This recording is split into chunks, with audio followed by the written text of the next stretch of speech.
Somehow, self-care has gone from taking care of your emotional well-being to buying the stuff.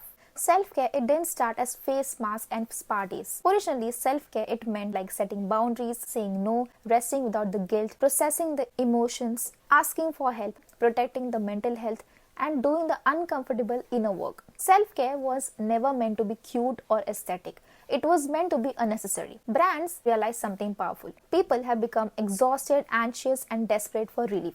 And that's when product, routine, subscription, a lifestyle aesthetic happened. Instead of asking, what do you actually need emotionally, market has asked, what can we sell you to feel better fast? And that's how self-care shifted from emotional healing to retail therapy. Buying things can feel comforting, but it doesn't fix the emotional issues. Commercial self-care often it distracts instead of heals, soothes the symptoms and not the causes, avoids the deeper emotional work, creates a dependency on the products. You don't need another candle if you're burned out. You don't need a skincare routine if you're emotionally exhausted. You don't need a wellness drink if you haven't slept for days. These things aren't bad, but they are incomplete. Commercial self-care, it sends a quiet message.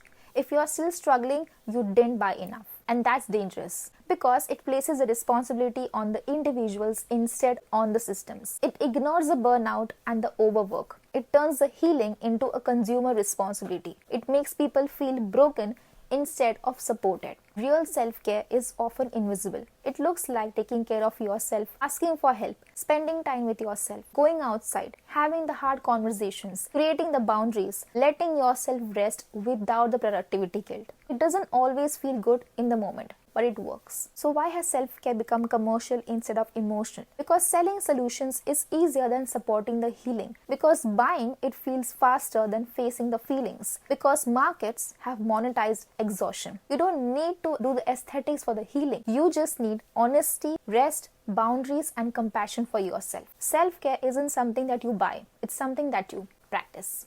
Till then, see you in the next video and subscribe if you haven't already.